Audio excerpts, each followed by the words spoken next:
ஆண்டவராகிய இயேசு கிறிஸ்துவின் கிருபையும் சமாதானமும் உங்கள் அனைவரோடும் கூட என்றென்றைக்கும் இருப்பதாக. நான் உன்னை விட்டு விலகுவதும் இல்லை, உன்னை கைவிடுவதும் இல்லை என்று சொன்ன நமது ஆண்டவராகிய இயேசு கிறிஸ்து நம்முடனே கூட இருந்து என்றென்றும் நம்மை பாதுகாக்கிறார். சமாதானமாய் இருப்போம். எசேக்கியேல் 17ஆம் அதிகாரம் 1ஆம் வசனம் முதல். எசேக்கியேல் தீர்க்கதரிசி ஐயாவுக்கு கர்த்தருடைய வார்த்தை வருகிறது. கர்த்தர் பேசுகிறார். இஸ்ரவேல் தேசத்தில் நடக்கிற காரியங்கள், கர்த்தர் வெளிப்படுத்த நினைக்கிற காரியங்கள் எல்லாவற்றையும் அவர் எசேக்கியேல் ஐயாவுக்கு சொல்லுகிறார். இந்த சம்பவமானது சிதேக்கியா ராஜா இஸ்ரவேலில் அரசாள தொடங்குவதற்கு முன்பு நடந்த காரியமாய் இருக்கிறது. பாபிலோன் ராஜாவாகிய நேபுகாத்நேச்சார் அங்கு வந்து சிதேக்கியாவை ராஜாவாக்குகிறார். அதற்கு முன்பாக கர்த்தர் எசேக்கியேல் ஐயாவுக்கு வெளிப்படுத்தின காரியம். பாபிலோன் ராஜாவாகிய நேபுகாத்நேச்சார் என்ன செய்ய போகிறார், சிதேக்கியா என்ன செய்ய போகிறார் என்பதை குறித்து கர்த்தர் உவமையாக முன்கூட்டியே தீர்க்க தரிசனம் உரைக்க சொல்லுகிறார். அந்த வார்த்தைகளை எசேக்கியேல் ஐயாவுக்கு கர்த்தர் சொல்லுகிறார். அதை கேட்டு எசேக்கியேல் ஐயா அப்படியே தம்முடைய ஜனங்களுக்கு சொல்லுகிறார். அந்த உவமையான தீர்க்க தரிசனம் என்ன என்பதை குறித்து இந்த வேத பகுதி நமக்கு சொல்லுகிறது. அதன் பொருளையும் கர்த்தர் வெளிப்படுத்தி இருக்கிறார். அதை குறித்து சற்று நாம் ஆராய்ந்து பார்ப்போம். கர்த்தருடைய வார்த்தை எசேக்கியேல் ஐயாவுக்கு வந்து கர்த்தர் சொல்லுகிறார், மனுபுத்திரனே, இஸ்ரவேல் வம்சத்தாருக்கு ஒரு விடுகதையையும் ஒரு உவமையையும் நீ சொல்ல வேண்டும் என்று கர்த்தர் சொல்லுகிறார். ஒரு உவமை, ஒரு விடுகதை, இரண்டையும் சொல்ல வேண்டும் என்று சொல்லுகிறார். இஸ்ரவேல் வம்சத்தாருக்கு ஒரு விடுகதையையும் ஒரு உவமையையும் நீ சொல்ல வேண்டும் என்று கர்த்தர் சொல்லுகிறார். அது என்ன என்றால், ஒரு கழுகு ஒன்று இருக்கிறது. அந்த கழுகு பார்ப்பதற்கு எப்படி இருக்கிறது என்றால், மிக பெரிய இறகுகள் உள்ளதாக, பெரிய செட்டைகள், அதன் செட்டைகள் மிக பெரியதா இருக்கிறது. நீளமான இறகுகள் உடையது, செட்டைகளுக்கு மேல் இருக்கும். அதாவது அந்த செட்டை என்பது 2 இருக்கும், அது பறப்பது. இறகுகள் என்றால் அந்த செட்டைகளுக்குள் இருக்கும் சிறிய சிறிய பொருள்கள், அதை இறகுகள் என்று சொல்வோம். அந்த இறகுகள் தூளாக அதிகமாக இருக்கும், நூல் போல இருக்கும். அந்த இறகுகள் நீள நீளமாய் இருந்தது. மிக பெரிய செட்டைகள், அது பெரிய நீளமான இறகுகள் உள்ள ஒரு பெரிய கழுகு இருந்தது. பல வர்ண நிறங்கள் உள்ள இறகுகள், அதன் இறகுகள் பல வர்ணங்களில் பல நிறங்கள் இருக்கிறது. அதில் ஒரு நிறம் மட்டுமல்ல, பல நிறங்கள் அந்த இறகுகளில் இருக்கிறது. இப்படியாக அதிகமான நிறங்களுள்ள இறகுகளுடைய ஒரு கழுகு இருந்தது.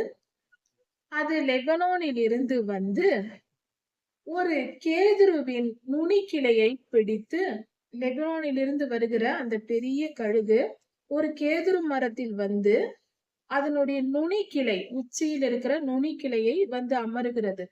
அதன் புது கிளைகள், அதன் மரத்தில் இருக்கிற கிளைகளை, அந்த துளிர்களை எல்லாம் பறித்து அதை வர்த்தக தேசத்திற்கு கொண்டு போய் வர்த்தகருக்கு நடுவிலே வைத்தது என்று சொல்லப்பட்டிருக்கிறது. இது பாபிலோனை குறிக்கிறது. வர்த்தக தேசம் என்றாலே மத்திய கிழக்கு பகுதிகள் வர்த்தகத்திற்கு அன்று முதல் இன்று வரை பெயர் போன இடம். வர்த்தக தேசத்தில் கொண்டு போய் வைத்தது என்று சொல்லப்பட்டிருக்கிறது. இந்த காலத்தில் நாம் சொல்லுகிறோம் மத்திய கிழக்கு பகுதியில் உள்ள தேசங்கள் என்று. அந்த காலத்தில் அதை பாபிலோன் என்று சொன்னார்கள். ஏனென்றால் பாபிலோன் அப்பொழுது நேபுகாத்நேச்சாரால் அரசாண்டு கொண்டிருந்த போது இந்தியா முதல் எத்தியோப்பியா வரை பரவி இருந்தது. அதாவது 127 நாடுகள் நேபுகாத்நேச்சாரால் ஒன்றாக ஆளப்பட்டது, ஒரே தேசமாக. ஒரு ராஜாவுக்கு கீழ் 127 தேசங்கள் அந்த ராஜா அடிமைப்படுத்தி வைத்திருந்தார். இவர்கள் எல்லாம் கப்பம் கட்டினார்கள். இப்படி எல்லா தேசங்களையும் 127 தேசங்களையும் அரசாண்ட ராஜா தான் நேபுகாத்நேச்சார் ராஜா. அந்த ராஜாவை குறித்துதான் இந்த கழுகு உவமை சொல்லப்படுகிறது. சற்று கவனிப்போம். அந்த தேசத்தின் விதையில் ஒன்றை எடுத்து, அது கொண்டு போய் வைத்து விட்டது வர்த்தக தேசத்தில். அதிலிருந்து ஒரு விதையை எடுக்கிறது. அதை எடுத்து அதிகமான தண்ணீர் ஓடுகிற ஒரு நல்ல இடத்தில் அந்த விதையை நட்டு வைத்தது. அந்த விதை செடியாய் முளைத்து வெளிவந்ததும் அதை எடுத்து பத்திரமாய் வேறு இடத்தில் நட்டு வைக்கிறது. அந்த கழுகு இதையெல்லாம் செய்கிறது. அந்த செடி துளிர்த்து படர்ந்து மிக பெரியதாகி ஒரு திராட்சை செடியாய் சிறிய அடிமரம் உள்ள கொடிகள் அதிகமாய் விடுகிற ஒரு திராட்சை செடியாய் அது வளர்ந்தது. அந்த விதையிலிருந்து ஒரு திராட்சை செடி வளர்கிறது. மிகப்பெரிய செடியாய் கொடிகள் ஓடி அதிகமாய் பெருகி வந்திருக்கிறது. அது திராட்சை செடியாகி கிளையாகி வீசி இப்படியாக அந்த திராட்சை செடி பெரியதாக வளர்ந்து அதன் கொடிகளை நீளமாக அது விட்டு பெரியதாய் வளர்ந்தது. கிளை பரப்பி வளர்ந்து வந்தது. இப்படி இருக்க வேறொரு பெரிய கழுகு வந்தது. அந்த பெரிய கழுகும் பெரிய இறகுடையதாக சட்டைகளுடையதாக மிக பெரியதாய் இருந்தது. வேறொரு கழுகு அது என்ன செய்தது என்றால், இந்த இரண்டாவதாக இருந்த கழுகு அது தன் பாத்திகளிலிருந்து அதற்கு தண்ணீரை பாய்ச்சியது. அந்த திராட்சை செடி அந்த தண்ணீர் இருக்கிற அந்த பெரிய கழுகை நோக்கி கிளைகளை விடுகிறது. பெரிய கழுகு இரண்டாவதாக இருந்த அந்த கழுகு எங்கிருக்கிறதோ அதை நோக்கி இந்த திராட்சை செடி கிளைகளை பரப்புகிறது. அந்த கொடி ஓடுகிறது, திராட்சை கொடி. அப்படி இருக்கும்போது அந்த பெரிய கழுகு தண்ணீர் பாய்ச்சுகிறது இந்த திராட்சை செடிக்கு. அந்த கழுகு தண்ணீர் பாய்ச்சும்படியாக இந்த செடியானது தன்னுடைய கிளைகளை பரப்பி அதற்கு நேராக தன் வேர்களை விட்டு தன் கொடிகளை விட்டு கொப்புகளை அது விடுகிறது. பெரியதாய் அதை நோக்கியே அந்த தண்ணீரை நோக்கி இரண்டாவது இருந்த அந்த கழுகை நோக்கியே இந்த திராட்சை செடி வளர்ந்து கொண்டே போகிறது. அந்த திசை நோக்கி கொப்புகளை விடுவதற்கும் நன்கு கனி தருவதற்கும் ஏற்ற சூழ்நிலையில் அதிகமான தண்ணீர் இருக்கிற இடத்தில் அது நாட்டப்பட்டிருந்தது. அந்த திராட்சை செடி நல்ல நிலத்தில் அதிக தண்ணீர் உள்ள இடத்தில் நல்லபடியாக அது நடப்பட்டிருந்தது. இது செழிக்குமா? இந்த செடி செழித்து பலன் தருமா? இது பட்டு போகத்தக்கதாய் இதன் கிளையை வெட்டி அந்த திராட்சை செடியை வெட்டி அழிக்காமல் இருப்பானா? வேறொரு மனிதன் வந்து அழிக்காமல் இருப்பானா? துளிர்த்த எல்லா இலைகளோடும் இந்த செடி பட்டு போகும் என்று கர்த்தர் சொல்லுகிறார். அவ்வளவு செழிப்பாய் வளர்கிற அந்த செடி பட்டு போகும், அழிந்து போகும். இந்த செடியை வேரோடு எடுக்கும்படியாக, அதை பிடுங்கி எடுக்கும்படியாக வேறொருவன் பெரிய சேனையோடும் பலத்தோடும் வர தேவையில்லை. நடப்பட்ட இந்த திராட்சை செடி செழிப்பாய் இருக்குமா? கொண்டல் காற்று வரும்போது இது உலர்ந்து காய்ந்து போகுமே என்று கர்த்தர் சொல்கின்றார். இப்படியாக இந்த உவமையை இஸ்ரவேலரிடம் சொல் என்று எசேக்கியேல் சொல்லுகிறார். பின்பு கர்த்தர் இதன் பொருள் என்ன என்று உனக்கு சொல்லுகிறேன் என்று கர்த்தர் சொல்லுகிறார். இந்த உவமையின் பொருள் என்ன? இதனுடைய தாற்பயம் என்ன? இதனுடைய பொருள் என்ன என்று கலக வீட்டாரை நோக்கி நீ கேள் என்று கர்த்தர் சொல்லுகிறார். கேள், அவர்கள் சொல்ல மாட்டார்கள், நீயே அதற்கான பதிலை சொல் என்பது போல கர்த்தர் சொல்லுகிறார். அதாவது கலக வீட்டார் என்று கர்த்தர் சொல்லுகிறார் இஸ்ரவேலரை. அப்படி என்றால் அவர்கள் வந்து பாவத்தில், அதாவது கர்த்தர் முழுவதும் வெறுக்கத்தக்கதாய் நடந்து கொண்டார்கள். கொஞ்சம் ஈவிரக்கம் வைக்கும்படியாக, கொஞ்ச காலம் பொறுத்திருக்கும்படியாக கர்த்தர் நீண்ட காலம் காத்திருந்தார். கர்த்தருடைய முழு பொறுமையையும் சோதித்து பார்த்தார்கள் என்று சொல்லலாம். அந்த அளவுக்கு மிக பெரியதாய் கர்த்தரே அருவருக்கத்தக்கவர்களாய் மாறி போனார்கள். அதனால்தான் கர்த்தர் அவர்களை கலக வீட்டார் என்றே அழைக்கிறார் இஸ்ரவேலரை. அந்த காலத்தில் வாழ்ந்தவர்கள் பாபிலோனுக்கு சிறைப்பட்டு போகும்படிக்கும் இப்படியாக அவர்கள் பாடு அனுபவிக்கும்படிக்கும் அநேகர் அழிவதற்கும் தேசம் சூறையாடப்படுவதற்கும் எருசலேம் நகரம் எரிக்கப்படுவதற்கும் காரணம் இவர்கள் செய்த அக்கிரமங்கள். சாலமோன் ராஜா முதற்கொண்டு இவர்கள் தொடர்ந்து செய்த கர்த்தருக்கு அருவருப்பான செயல்களால் கர்த்தர் அவர்களை அருவருத்தார், அவர்களை கலகக்காரன் என்றே சொன்னார்.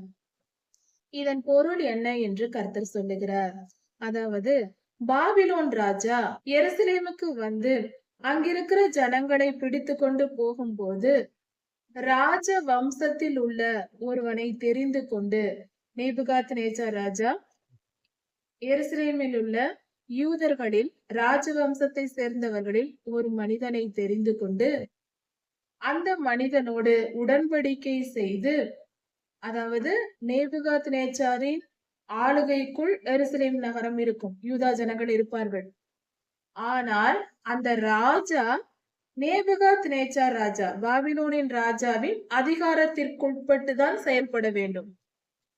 அந்த தேசம் எருசலேம் நகரம் யூதா ஜனங்களும் பாபிலோனுக்கு சொந்தமானவர்கள். பாபிலோன் ராஜாவுக்கு இங்கே இருந்து, பாபிலோன் ராஜாவுக்கு பதிலாக இங்கிருந்து அவருடைய சார்பில் எருசலேமை ஆளுகை செய்ய ஒரு ராஜவம்சத்து ஒரு மனிதனை தெரிந்து கொண்டார். பாபிலோன் ராஜாவின் பிரதிநிதியாக இருந்து செயல்பட ஒரு ராஜாவை தெரிந்து கொண்டு இப்படியாக எருசலேமை ஆளுகை செய்யும்படி வைத்துவிட்டு ஜனங்களின் பெரியோர்களை, அதாவது யூதா தேசத்தில் இருந்த யூதர்களில் எருசலேமில் இருந்த பெரியோர்கள், அதிகாரம் வகிக்கிற அதிகாரிகள், இராணுவ வீரர்கள் போன்ற முக்கியமானவர்களை எல்லாம், தேசத்தை மீண்டும் இவர்கள் ஆள தொடங்காதபடிக்கு முக்கியமானவர்களை எல்லாம் பிடித்து கொண்டு நேபுகாத் நேச்சார் ராஜா போய்விட்டார்.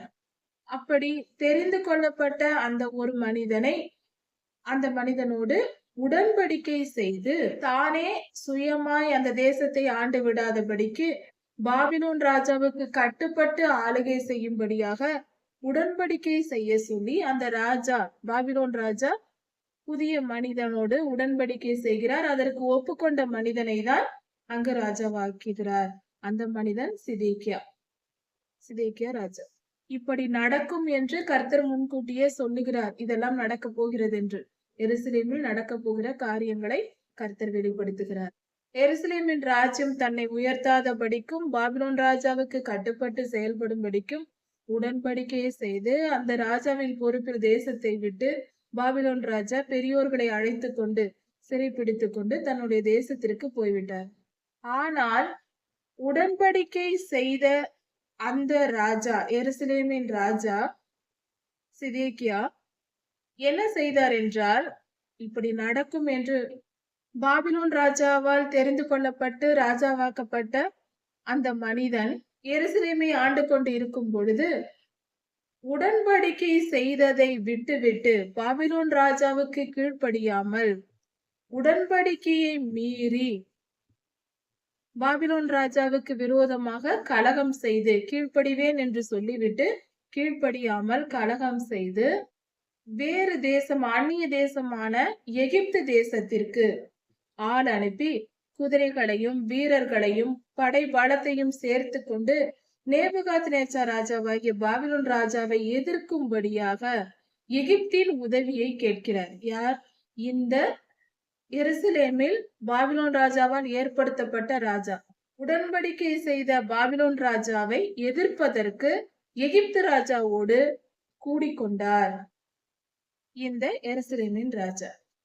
இந்த திராட்சை செடி அது வேறு பக்கம் திரும்பி வேர் விட்டு கிளை பரப்பியது போல இந்த செயல் இருக்கிறது. இப்படி செய்கிறவன் தப்பித்து கொள்வானோ என்று கர்த்தர் சொல்லுகிறார். கர்த்தர் ஏற்கனவே சொல்லி இருந்தார், நேபுகாத் நேச்சார் ராஜா, பாபிலோன் ராஜா வந்து இஸ்ரவேலரை சிறைப்பிடிக்கும் முன்பதாக, அழிக்கும் முன்பதாகவே அந்த ராஜா அழைக்கும் போது அந்த ராஜாவோடு சிறைப்பிடித்து கொண்டு போனால் நீங்கள் போய்விடுங்கள், அங்கே போகிறவர்கள் பிழைத்துக் கொள்வீர்கள், சிறைப்பிடிக்கப்பட்டு போகிறவர்கள் நீங்கள் பிழைத்துக் கொள்வீர்கள், உங்கள் உயிர் காப்பாற்றப்படும், இங்கேயே இருந்தால் நீங்கள் அழிந்து போவீர்கள் என்று ஏற்கனவே கர்த்தர் சொல்லி இருந்தார். ஆனால் கர்த்தரின் வார்த்தையை கேளாத ஜனமாக இஸ்ரவேலர்கள் இருந்தார்கள். எல்லா காரியத்திலும் எப்பொழுதும் தன்னை ராஜாவாக்கின ராஜாவுடைய உடன்படிக்கையை அசட்டை பண்ணிவிட்டு அதை தூக்கி எறிந்துவிட்டு அந்த உடன்படிக்கையை முறித்து போட்ட அந்த எருசலேமின் ராஜா மீண்டும் பாபிலோனுக்கு கொண்டு போகப்பட்டு பாபிலோனிலே மரணம் அடைவான் என்று கர்த்தர் சொன்னார். இது முழுக்க முழுக்க அப்படியே நிறைவேறியது சிதேக்கியா ராஜாவின் வாழ்க்கையில். ஏனென்றால் நேபுகாத் நேச்சார் ராஜா பாபிலோனிலிருந்து வந்து சிதேக்கியாவை ராஜாவாக்கி எருசலேமில் வைத்திருந்தார். சிதேக்கியா பாபிலோன் ராஜாவாகிய நேபுகாத் நேச்சாருக்கு ஒப்புக்கொண்டார். உடன்படிக்கை செய்து நான் கீழ்ப்படிந்திருப்பேன் என்று ஒப்புக்கொண்டு விட்டு, ஆனால் கொஞ்ச காலம் ஆனதும் பாபிலோன் ராஜாவை எதிர்த்து அதற்கு விரோதமாக எகிப்து ராஜாவின் உதவியை தேடினார். ஆனால் எகிப்து ராஜா பார்வோன் உதவி செய்யவில்லை, வந்து சேரவில்லை உதவி. ஆனால் அந்த உதவியை எதிர்பார்த்து அதற்குள் பாபிலோன் ராஜா சிதேக்கியாவை பிடித்து கொண்டு தான் ராஜாவாக்கின அதே மனிதனை பிடித்து கொண்டு தன் தேசத்திற்கு கொண்டு போய் அங்கு பாபிலோனுக்கு போன பின்பு சிதேக்கியா அங்கேயே மரணம் அடைகிறார். இப்படி நடக்கும் என்று முன்கூட்டியே கர்த்தர் சொன்னார். அது அப்படியே நடந்து முடிந்து விட்டது. சிதேக்கியா ராஜா எருசலேமில் இருக்கும் போது தீமையை செய்து கர்த்தருக்கு விரோதமாய் செயல்பட்டார். எருசலேமை ஆண்டு கொண்டு இருக்கும் போதே அநேகம் தீமைகள். எரேமியா தீர்க்கதரிசியை கொடுமைப்படுத்தியது, எரேமியா தீர்க்கதரிசியை துறவில் போட வைத்ததே சிதேக்கியா தான். மற்றவர்கள் பேச்சை கேட்டுக்கொண்டு சிதேக்கியா ராஜா தான் தீர்க்கதரிசி துறவில் போட்டது. கொல்லும்படியாக சேற்றில் அமிழ்ந்து அவர் இறந்தே போயிருப்பார்.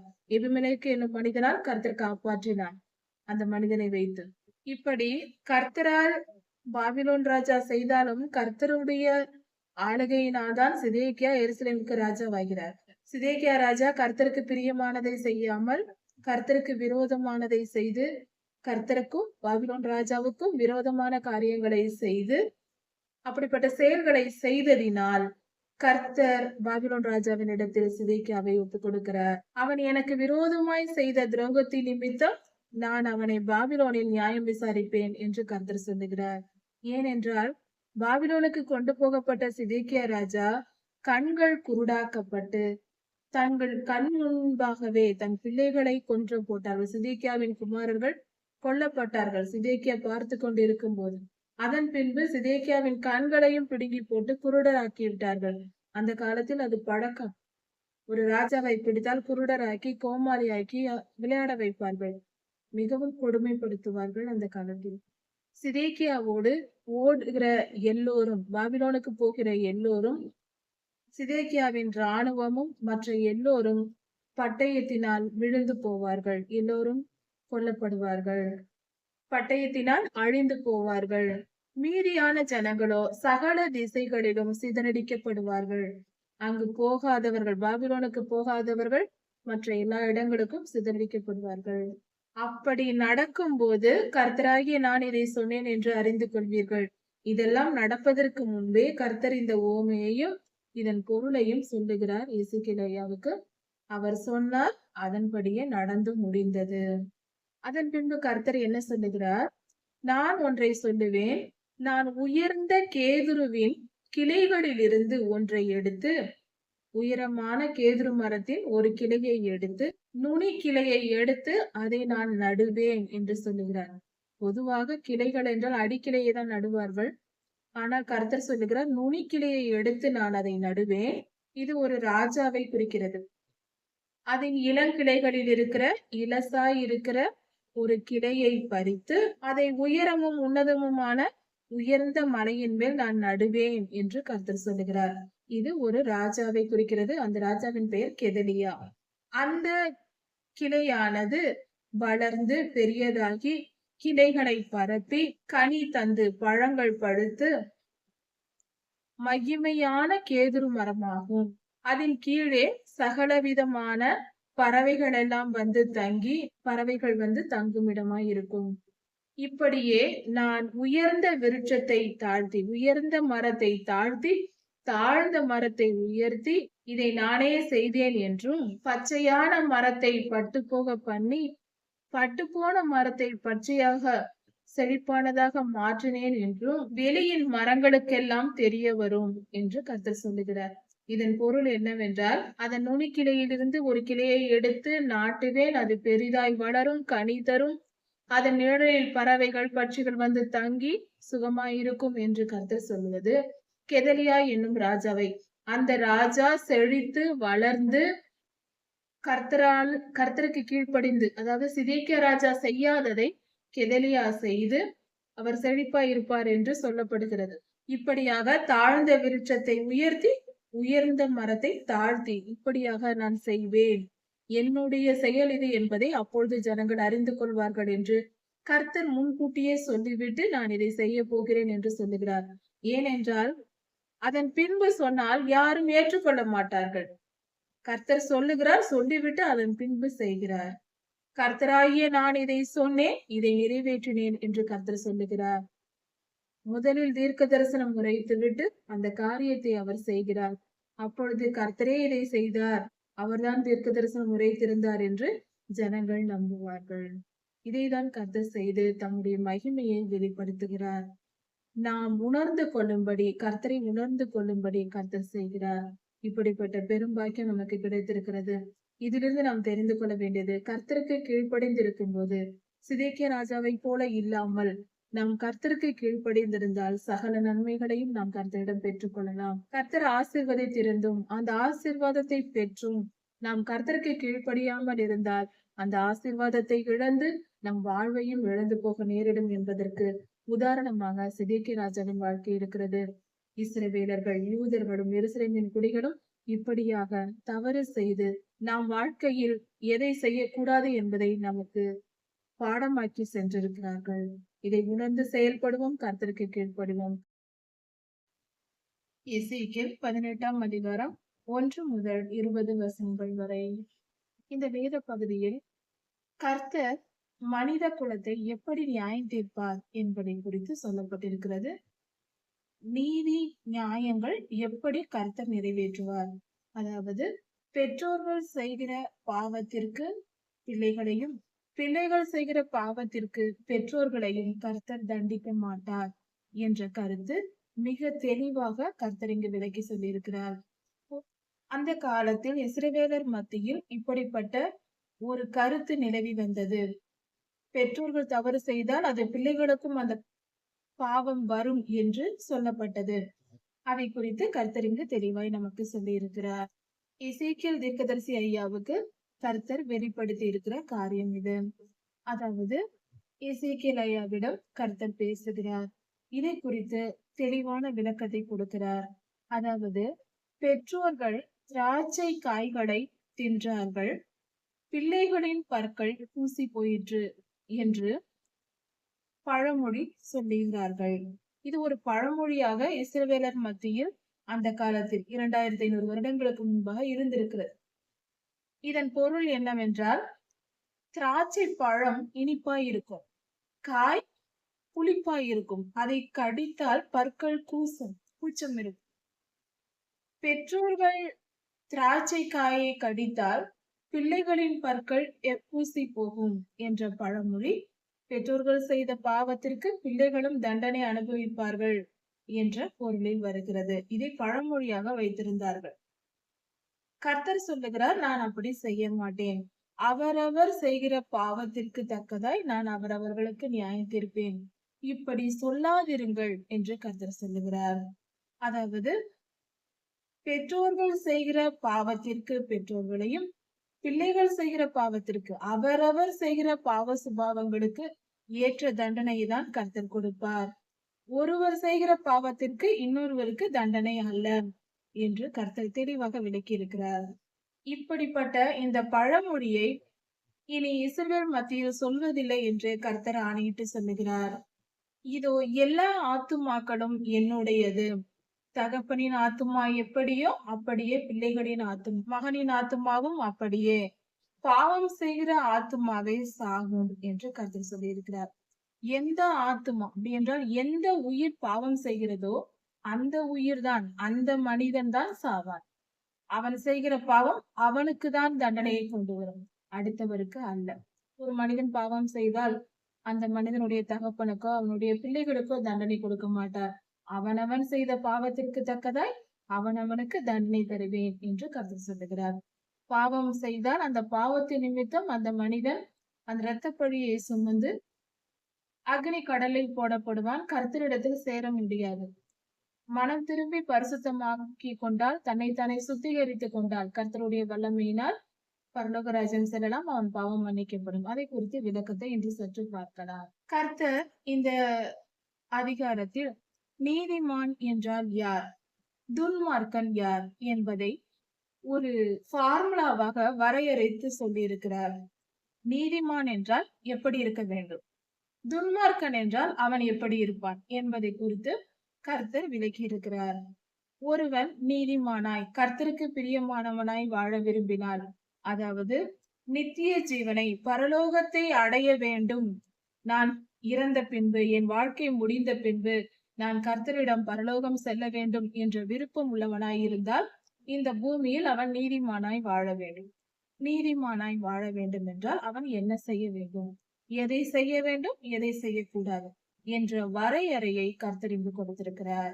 ஒருவன் நீதிமானாய் இருந்து, அப்படி என்றால் நீதியை விரும்பி எப்பொழுதும் நீதியாய் நடக்கிற மனம் அவனுக்கு தேவை. அவனுடைய இருதயம் எப்பொழுதும் நீதியாய் நடக்க வேண்டும். பொய் சொல்லக்கூடாது, பிறரை ஏமாற்றக்கூடாது, பிறருக்கு தீமை செய்யக்கூடாது, அநீதி அக்கிரமம் செய்யக்கூடாது, நீதியாய் உண்மையாய் வாழ வேண்டும் என்ற விருப்பத்தோடு அவன் வாழ்ந்து கொண்டிருக்க வேண்டும். அவன் செயல்கள் நீதியையும் நியாயத்தையும் செய்ய வேண்டும். மனதில் நீதிமானாய் இருக்க வேண்டும், நீதியை விரும்ப வேண்டும். அவன் செயல்களில் அவன் நீதியையே செய்ய வேண்டும். அக்கிரமம், அநியாயம், துன்மார்க்கம் செய்யக்கூடாது. அவன் நினைவுகளும் செயல்களும் நீதியாய் இருக்க வேண்டும். அப்படி செய்து எல்லா காரியத்திலும் நீதியாய் நடந்து மலைகளின் மேல் சாப்பிடாமலும். மலைகளின் மேல் சாப்பிடுவது என்றால் சாதாரணமாக ஏதாவது ஒரு மலைக்கு செல்கிறோம், நாம் சாப்பாடு எடுத்துக்கொண்டு போகிறோம், அங்கு உட்கார்ந்து பிக்னிக் செல்கிறோம், அங்கு உட்கார்ந்து சாப்பிடுகிறோம் என்றால் அது தவறல்ல. இந்த இடத்தில் மலைகளின் மேல் சாப்பிடுவது என்பது வேறொரு பொருளை குறிக்கிறது. சாதாரணமாக மலைகளில் போய் சாப்பிடுவது தவறில்லை, அது பாவம் இல்லை, கர்த்தர் அதை சொல்லவும் இல்லை. அந்த காலத்தில் பொல்லாதவனுக்கு பலியிட்டார்கள். மலைகளில் பலியிட்டு அந்த பலியை அங்கேயே புசித்து சாப்பிட்டு பாவம் செய்து வாழ்ந்தார்கள். அதை தான் கர்த்தர் சொல்லுகிறார், மலைகளின் மேல் சாப்பிடாமலும் என்று. உயர்ந்த மலைகளில் போய் பலியிட்டு பொல்லாத ஆவிகளை வணங்கி அதை நீ அந்த பலியிட்டதை சாப்பிடாதே என்று சொல்லுகிறார். அப்படி சாப்பிடக்கூடாது. பேய்களுக்கு பலியிட்டதை மனிதன் சாப்பிடக்கூடாது என்ற கருத்தை கர்த்தர் சொல்லுகிறார். அதை செய்யக்கூடாது. முதல் கட்டளை.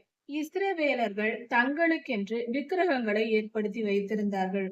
கர்த்தருடைய பிள்ளைகளாகிய இஸ்ரவேலர்கள் கர்த்தரோடு உடன்படிக்கை செய்து 10 கட்டளைகளை பெற்றுக்கொண்டவர்கள் கர்த்தருக்கு விரோதமாக தங்களுக்கு தாங்களே தெய்வங்களை உண்டாக்கி கொண்டார்கள். அந்த இவர்களாக உண்டாக்கி கொண்ட அந்த அருவருப்பான விக்கிரகங்களை வணங்கக்கூடாது என்று கர்த்தர் சொல்லுகிறார். இப்படி அவர்களாக உருவாக்கி கொண்ட இஸ்ரவேலர்கள் உருவாக்கின விக்கிரகங்களை வணங்கி அதற்கு நேராக கண்ணெடுக்க கூடாது, வணங்கக்கூடாது என்று சொல்லுகிறார். இரண்டாவதாக. மூன்றாவதாக, பிறன்மனை நோக்கக்கூடாது. அதாவது அடுத்தவன் மனைவி மேல் ஆசைப்படக்கூடாது.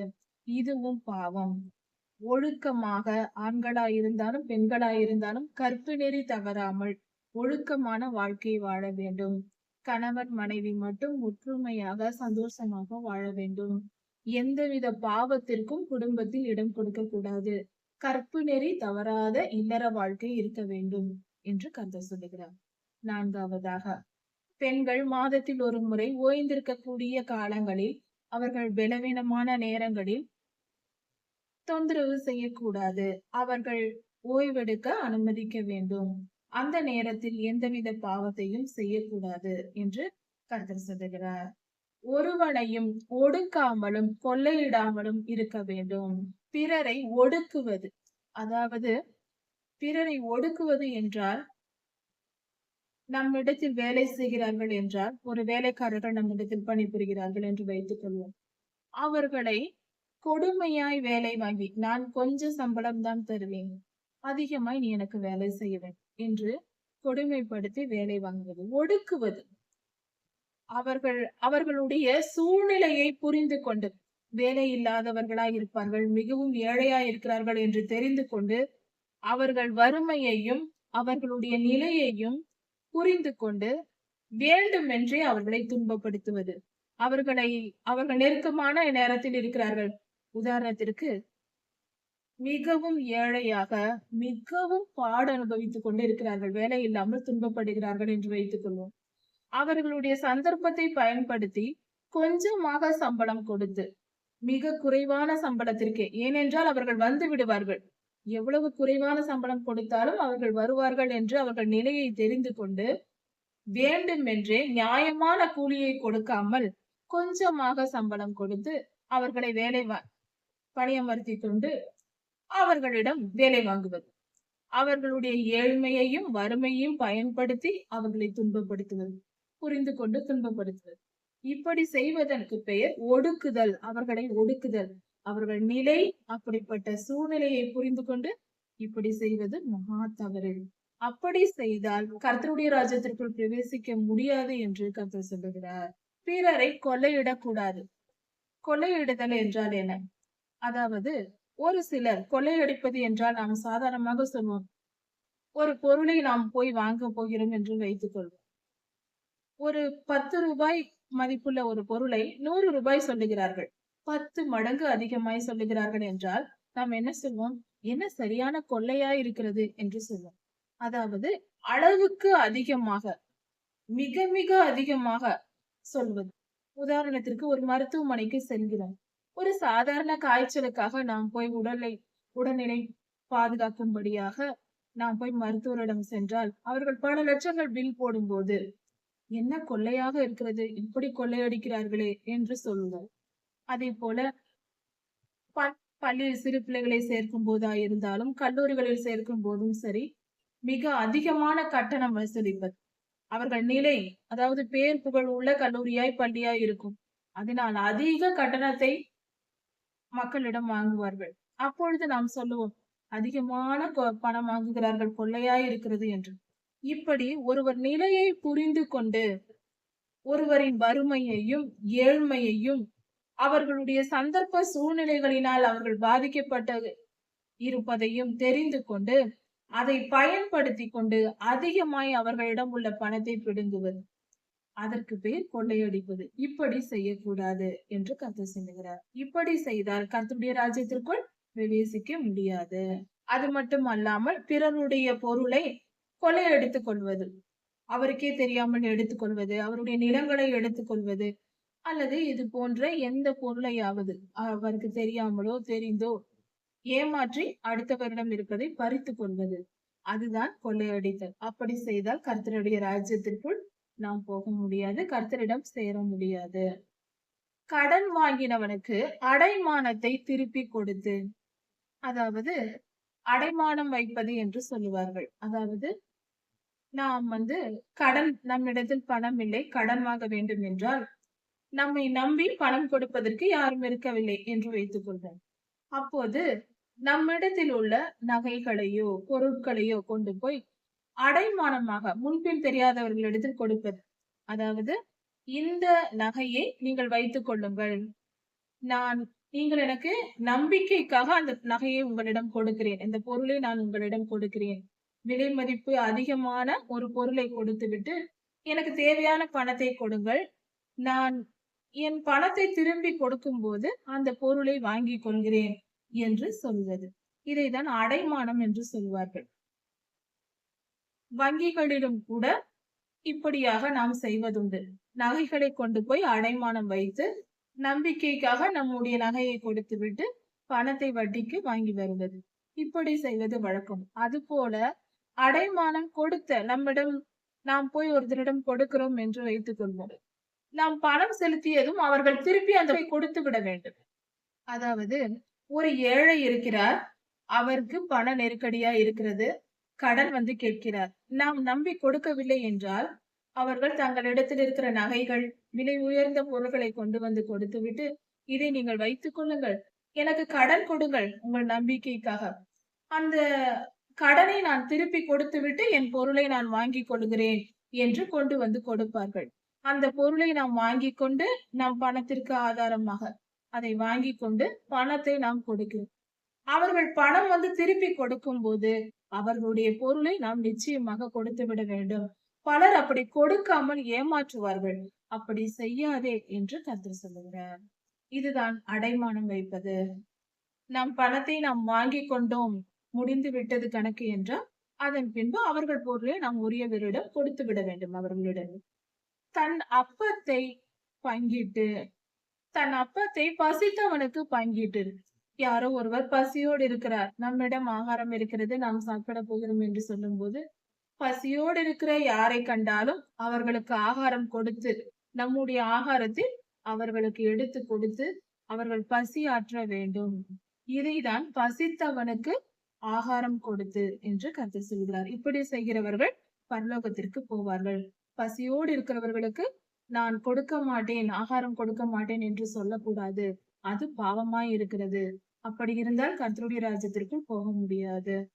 போலீஸை வாங்காமலும், போலீஸை வாங்குவது என்றால் வட்டி வாங்குவது. அதாவது வட்டி என்றும் சொல்லலாம், அதிக பணம் என்றும் சொல்லலாம். அதாவது ஒரு 10,000 பணம் கொடுக்கிறோம் என்றால் திருப்பி கொடுக்கும் போது மேலே ஒரு 1000 ரூபாய் சேர்த்து வாங்குவது. நான் இன்று 10,000 கொடுக்கிறேன், நீங்கள் திருப்பி கொடுக்கும் போது இன்னும் 1000 ரூபாய் சேர்த்து கொடுக்க வேண்டும் என்று வாங்குவது. இப்படி வாங்குவதுதான் போலீஸை என்று சொல்லப்படுகிறது. வட்டி என்ற பொருளிலும் சொல்லப்படுகிறது. இப்படி நாம் கொடுத்ததற்கும் அதிகமாக நாம் வாங்கக்கூடாது. அதிகமாய் நாம் கொடுத்த பணத்திற்கும் மேலாக அவர்கள் நெருக்கடியை பயன்படுத்தி இன்னும் அதிகமாய் திருப்பி வாங்க கூடாது. நியாயமாய் நடக்க வேண்டும் என்று கர்த்தர் சொல்லுகிறார். அப்படி செய்தால் நாம் நியாயமாய் நடந்தால் கர்த்தரிடத்தில் போய் சேரலாம். அநியாயமாய் நாம் அடுத்தவரை பணத்தை பெற்றுக் கொண்டாலும் கர்த்தருடைய ராஜ்யத்திற்குள் போக முடியாது. அநியாயத்துக்கு தன் கையை விலக்கி அநியாயம் செய்வதற்கு இந்த கை நீட்டக்கூடாது. எந்தவித அநியாயமும் நம்மிடத்தில் இருக்கக்கூடாது.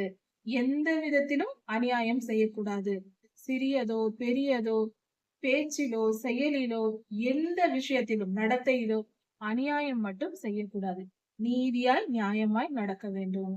மனுஷருக்குள்ள வழக்கை உண்மையாய் தீர்த்து, யாராவது ஒரு பிரச்சனை, போராட்டம், ஒரு சண்டை என்று வந்து நம்மிடத்தில் நியாயம் கேட்க வந்தால் அவர்களை நாம் எப்படி நியாயம் தீர்க்க வேண்டும்? நியாயமாக, நீதியாய் நியாயம் தீர்க்க வேண்டும். உண்மையாய் நியாயம் தீர்க்க வேண்டும். உண்மை எந்த பக்கம் இருக்கிறதோ அந்த பக்கம் நின்று அவர்களுக்கு நியாயம் நாம் செய்ய வேண்டும். அநியாயக்காரன் தான் தண்டனை அனுபவிக்க வேண்டுமே தவிர நீதி நியாயம் நிலைநாட்டப்படும்படி நாம் நியாயம் தீர்க்க வேண்டும். உண்மையின் பக்கம் நின்று நாம் செயல்பட வேண்டும். கர்த்தருடைய கட்டளைகளின்படி நடந்து கர்த்தருடைய கட்டளைகளை படிக்க வேண்டும். தினந்தோறும் ஆதியாகமம் முதல் வெளிப்படுத்தல் வரைக்கும் ஒரு வருடத்தில் ஒரு முறையாவது தினந்தோறும் தொடர்ந்து படித்தால் வருடத்தில் ஒரு முறை படிக்கலாம். ஒரு நாளைக்கு 4-5 அதிகாரங்கள், 1 மணி நேரம் முதல் 2 மணி நேரம் வரைக்கும் எவ்வளவு நேரம் முடியுமோ அவ்வளவு நேரம் படிக்கலாம். இப்படி படிக்கும்போது ஒரு வருடத்தில் ஒரு முறை படித்து விடலாம். அப்படி வேத வசனங்களை நாம் தியானித்து அதை புரிந்து கொண்டு தினந்தோறும் வாசித்து அதை புரிந்து கொள்ள வேண்டும். யோசுவா 1ஆம் அதிகாரத்தில் யோசுவா ஐயாவுக்கு கர்த்தர் சொன்ன கட்டளை இது. தினந்தோறும் இடதுபுறம் வலதுபுறம் சாயக்கூடாது என்று. கர்த்தருடைய வேத வசனங்களை படித்து அதை புரிந்து கொண்டு அதை கடைபிடித்து நடக்க வேண்டும். அதன்படி நிச்சயமாய் நடக்க முடியும், நடக்க வேண்டும். இன்றும் உலகத்தில், இன்று மட்டுமல்ல கர்த்தருடைய வருகையின் வரைக்கும் உலகெங்கும் ஏதோ ஒரு கூட்ட ஜனங்கள் கர்த்தருடைய கட்டளைகளின்படி நடந்து கொண்டுதான் வாழ்ந்து கொண்டுதான் இருப்பார்கள், இருந்து கொண்டும் இருக்கிறார்கள். அப்படிப்பட்டவர்களே கர்த்தருடைய ராஜ்யத்திற்குள் போவார்கள். முடியாது முடியாது என்று சொல்லி நம்மை நாமே ஏமாற்றிக் கொள்ளக்கூடாது. கர்த்தருடைய கற்பனைகளையும் கட்டளைகளையும் கடைபிடித்து நடக்க முடியும், நடந்தே தீர வேண்டும். அதனால்தான் கர்த்தர் கொடுத்திருக்கிறார். இல்லை என்றால் ஏன் கொடுக்க போகிறார்? கர்த்தர் நல்லவர். நம்மால் சுமக்க முடியாத நம்மால் சுமக்க முடியாத பாரத்தை நம் மேல் வைத்து கொடுமைப்படுத்துகிற கெட்டவர் அல்ல கர்த்தர். நம்மால் முடிந்ததை தான் நம்மை செய்ய சொல்லுவார். அவர் நல்லவர். அதை புரிந்து கொள்வோம். கர்த்தருடைய கட்டளைகளின்படி நடப்போம். அப்படி நடந்தால் கர்த்தருடைய ராஜ்யத்திற்குள் பிரவேசிக்க முடியும். அப்படி கர்த்தருடைய கற்பனைகளின்படி நடந்து என் நியாயங்களை கை கொண்டு வந்தால், கர்த்தர் சொன்ன நியாயங்களை கடைபிடித்து கீழ்ப்படிந்து நடந்து வந்தால், உண்மையாய் அதை போல இருந்தால் அவனே நீதிமான் என்று கர்த்தர் சொல்கிறார். ஒரு நீதிமான் என்றால் இந்த தகுதிகள் எல்லாம் இருக்க வேண்டும். இப்படி செய்கிறவனே நீதிமானாய் இருக்கிறான். இப்படி செய்கிறவனே நீதிமானாய் இருக்கிறான். அவன் பிழைக்கவே பிழைப்பான் என்று கர்த்தர் சொல்கிறார். பிழைக்கவே பிழைப்பான் என்றால் நித்திய ஜீவனுக்குள் நிச்சயம் போவோம் என்று பொருள். இப்படி வாழ வேண்டும். எளிமையான கட்டளைகள், எளிமையான கட்டுப்பாடுகள் தான். இது ஒன்றும் பெரிய சுமக்க முடியாத பாரம் அல்ல. தயவு செய்து இந்த வசனங்களின்படி, இந்த செய்தியின்படி முழுமையாய் கீழ்ப்படிந்து நாம் வாழ்ந்தாலே நித்திய ஜீவனுக்குள் போய்விட முடியும். அதை புரிந்து கொண்டு நடப்போம். கர்த்தர் நல்லவர், மிக மிக நல்லவர். நிச்சயம் நம்மை தம்மோடு சேர்த்துக் கொள்வார். அவர் மேல் நம்பிக்கை வைத்து அவரிடத்தில் விசுவாசமாயிருந்து அவருடைய ராஜ்யத்திற்கு செல்ல ஆயத்தப்படுவோம். ஆயத்தப்படும் வழி இதுதான். கர்த்தருடைய வருகைக்கு ஆயத்தப்பட வேண்டும் என்று தெரிந்திருக்கிறோம். எப்படி ஆயத்தப்பட வேண்டும் என்பது இந்த செய்தியில் இருக்கிறது. இந்த வேத பகுதியில் இதில் கர்த்தர் தெளிவாய் சொல்லியிருக்கிறார். இப்படிதான் நாம் ஆயத்தப்பட வேண்டும். இந்த நற்குணங்கள் எல்லாம் நம்மிடத்தில் இருந்து இந்த வசனங்களை எல்லாம் நாம் கடைபிடித்து நடந்தால் நிச்சயம் கர்த்தருடைய ராஜ்யத்திற்கு செல்ல முடியும். கர்த்தருடைய வருகையில் அவரோடு சேர்ந்து விடலாம். இப்படி ஒரு மனிதன் இந்த கட்டளைகளின்படி நடந்து நீதிமானாய் இருந்து வாழ்ந்தால், இதே போல நீதிமானாய் வாழ்ந்தால் அந்த மனிதன் கர்த்தருடைய ராஜ்யத்திற்குள் பிரவேசிப்பான் என்று கர்த்தர் சொல்லுகிறார். இப்படி இருக்கும்போது இந்த நீதிமானாய் இருக்கிற இந்த மனிதனுடைய தகப்பன், இந்த நீதிமானை பெற்ற தகப்பன் கொடுமைக்காரனாய் இருந்து கொடுமை செய்கிறவனாயும் தன் சகோதரனை கொள்ளையிடுகிறவனாயும் தன் சகோதரனையே கொள்ளையிட்டு ஏமாற்றி அவன் பொருள்களை பறித்து கொண்டவனாகவும் இருந்து செய்யக்கூடாத காரியங்களை எல்லாம் செய்து தன் ஜனத்தின் நடுவில் இருக்கிறான். இந்த நீதிமானின் தகப்பன் பாவியாய் இருக்கிறான்.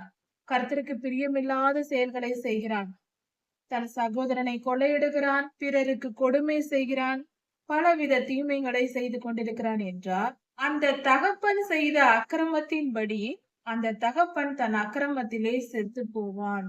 அப்படி என்றால் அந்த தவறு செய்கிற தகப்பன் தன் அக்கிரமத்திலேயே அவன் அழிந்து போவான், பரலோகத்திற்குள் போக முடியாது.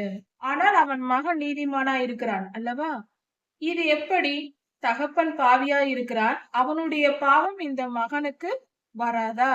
இந்த மகன் மட்டும் பரலோகத்திற்கு போவது எப்படி என்று கேட்டால், தகப்பனுடைய அக்கிரமத்தை மகன் சுமக்கிறதில்லையா என்று கேட்டால், குமாரன் நீதியையும் நியாயத்தையும் செய்து என் கட்டளைகளின்படி நடந்து கர்த்தருடைய உடன்படிக்கையை கை கொண்டு வேத வசனங்களை படித்து அதன்படி வாழ்ந்து அவைகளின்படி செய்ததினால் அவன் பிழைக்கவே பிழைப்பான் என்று கர்த்தர் சொல்லுகிறார்.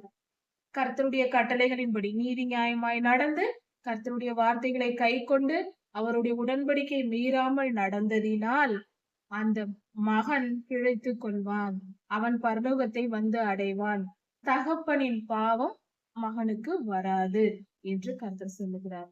இதன் பொருள் என்னவென்றால், பொதுவாக இன்றைய விஞ்ஞானத்தின்படி பார்க்கும்போது DNA கோடிங் என்று சொல்லுகிறோம். ஒரு தகப்பனின் சுபாவங்கள், பெற்றோர்களின் சுபாவங்கள் பிள்ளைகளுக்கு வருவது இயல்பு. இது இயல்புதான், தவறில்லை, அது உண்மைதான். அன்றைய கணக்கின்படி, அன்றைய செவிவழி செய்தியின்படி ஜனங்கள் நம்பினதும் அதுதான். இன்றைய DNA கோடிங் எல்லாம் தெரிந்த பின்பு இன்ற விஞ்ஞானமும் இது உண்மை, பெற்றோர்களின் குணங்கள் பிள்ளைகளுக்கு வரும் என்று சொல்வதும் உண்மைதான். இது எல்லாம் மிக சரியானது. பெற்றோர்கள் தவறு செய்யும் போது அதே சுபாவங்கள் பிள்ளைகளுக்கும் வந்து பிள்ளைகளும் பாவம் செய்யும் போது அவர்கள் அனுபவித்த தண்டனை இந்த பிள்ளைகளுக்கும் வரும். பார்ப்பதற்கு நமக்கு என்ன தோன்றும்? பெற்றோர்கள் செய்த பாவத்திற்கு பிள்ளைகள் தண்டனை அனுபவிக்கிறார்கள் என்று நாம் நினைத்துக் கொள்வோம். ஆனால் உண்மை என்னவென்றால், கர்த்தர் எப்படி நியாயம் தீர்க்கிறார் என்றால், பெற்றோர்கள் செய்த தவறுக்கு பெற்றோர்களுக்கு தண்டனை. அதே சுபாவம் இருந்ததினால் பிள்ளைகளும் அந்த பாவத்தை செய்ததினால்தான், அந்த சுபாவம் இருந்ததற்காக அல்ல, பிள்ளைகளும் அதே பாவத்தை செய்ததினால் அவர்கள் செய்த பாவத்திற்கு தக்க தண்டனை அவர்களுக்கு கர்த்தர் கொடுக்கிறார். ஒருவன் செய்த பாவத்திற்கு இன்னொருவனுக்கு தண்டனை என்று கர்த்தர் எப்பொழுதும் கொடுப்பது இல்லை. பெற்றோர்களின் பாவம் பிள்ளைகளுக்கு வருவதில்லை, இவர்களும் செய்வதனால்தான் அதே தண்டனையை பெற்றுக் கொள்கிறார்கள். இதுதான் கர்த்தர் சொல்லுவது. அதாவது இது எப்பொழுதும் மாறும். ஒரு தகப்பன் பாவம் செய்கிறான், ஆனால் பிள்ளை நியாயாதிபதியா இருக்கிறான், நீதிமானா இருக்கிறான். எப்படி நடக்கிறது என்றால், எந்த ஒரு மனிதன் பிறந்ததும் கர்த்தரை நோக்கி பார்த்து கர்த்தருடைய வழிகளுக்கு செவி கொடுத்து கர்த்தருடைய வசனங்கள் அவன் மனதிற்குள் செல்லும் போது, பரிசுத்த ஆவியானவரின் வழி நடத்துதலில் அந்த மனிதன் செல்லும் போது அவன் தகப்பனின் பாவ சுபாவங்கள், அந்த டிஎன்ஏவில் இருக்கிற அந்த பாவ சுபாவங்கள் மறைந்து இரத்தம் சுத்திகரிக்கப்படுகிறது. பரிசுத்த இரத்தமாகிய இயேசு கிறிஸ்துவின் இரத்தம் ஒரு மனம் திரும்பின மனிதனுக்குள் வருவதினால் மனம் திரும்பின மனிதனுக்குள் கர்த்தருடைய இரத்தம் தெளிக்கப்படுகிறது. அதனால் அந்த இயல்பான அந்த மனிதனின் இரத்தம், நம்முடைய மகாராஜா இயேசு கிறிஸ்துவின் இரத்தம் அந்த இரத்தத்தோடு கலந்து சுத்திகரித்து விடுகிறது. அதனால் மனிதன் நீதிமானாய் ஆகிறான். ஆண்டவராகிய இயேசு கிறிஸ்து பிறப்பதற்கு முன்பும் இது நடக்கிறது. அதாவது இது கால பரிமாணங்களுக்கு அப்பாற்பட்டவர் கர்த்தர். சிலுவை மரணம் நடந்த காலத்திற்கு முன்பும் ஆண்டவராகிய இயேசு கிறிஸ்துவின் ரத்தம் சுத்திகரிக்கும். பூமியில் நமக்கு ஒரு நாள் என்றால் 24 மணி நேரம். மற்ற கிரகங்கள், மற்ற கோள்களில் போய் பார்த்தால் அங்கங்கு ஒவ்வொரு காலம், நேரம், வருடம் எல்லாம் உண்டு. அதனால் இப்படி இருக்கும்போது மற்ற கிரகங்களே அப்படி என்று சொல்லும்போது நமக்குதான் காலம் எல்லாம், கர்த்தருக்கு அல்ல. அதனால் இதை நாம் தெளிவாய் புரிந்து கொள்வோம்.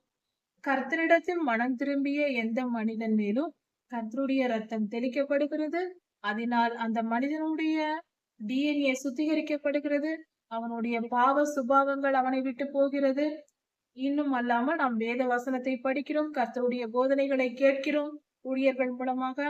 அதனால் பரிசுத்த ஆவியானவர் மேலாக அவர்களை வழி நடத்துகிறார். இப்படிப்பட்ட எல்லாவித சூழ்நிலைகளும் சேரும்போது, எல்லாவித நல்ல காரியங்களும் சேரும்போது அந்த மனிதன் நீதிமானாகிறான். அவனுடைய பாவம் அவனை விட்டு விலகுகிறது. அவன் விலகி வந்து விடுகிறான். பாவத்தை வெறுக்க தொடங்குகிறான்.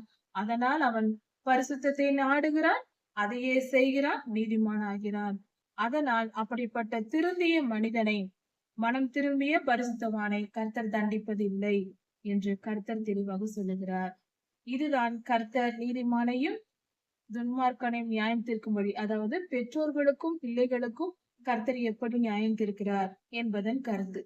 சிறுமையானவனுக்கு நோ உண்டாக்காதபடிக்கு தன் கையை விலக்கி என்று கர்த்தர் சொல்லியிருக்கிறார்.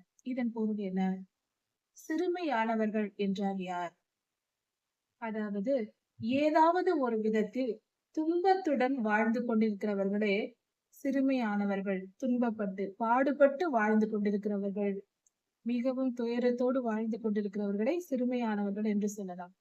இவர்கள் எப்படிப்பட்டவர்களாய் இருப்பார்கள் என்றால் யார் என்று சொல்ல வேண்டும் என்றால், ஏழைகள், பணவசதி இல்லாதவர்கள், மாற்றுத்திறனாளிகளாய் இருப்பவர்கள், சிறு பிள்ளைகளாய் இருப்பவர்கள், வயது முதிர்ந்தவர்கள், பலவீனமானவர்கள், நோயோடு இருப்பவர்கள், பெண்கள், வயது முதிர்ந்த பெண்கள், இப்படி ஏதாவது ஒரு விதத்தில் அடுத்தவரின் உதவியை எதிர்பார்த்து மிகுந்த துன்பத்தோடு தங்கள் வாழ்க்கையை வாழ்ந்து கொண்டிருக்கிறவர்களை சிறுமியானவர்கள் என்று சொல்லலாம்.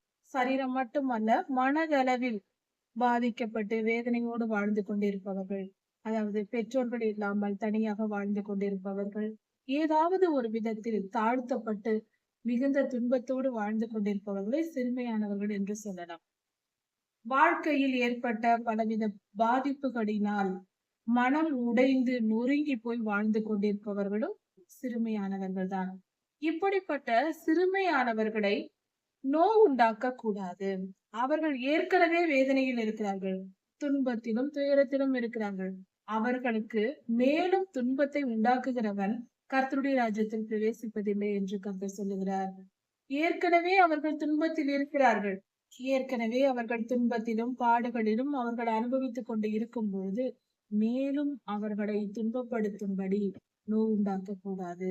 அப்படி செய்கிறவர்களும் கர்த்தருடைய ராஜ்யத்துக்குள் பிரவேசிப்பதில்லை என்று கர்த்தர் சொல்லுகிறார். அதாவது அவரவர் செய்கிற பாவங்களுக்கே அவரவருக்கு தண்டனை. இதுதான் கர்த்தர் சொல்லும் நியாயம். இதன் தொடர்ச்சியை நாம் அடுத்த செய்தியில் பார்க்கலாம்.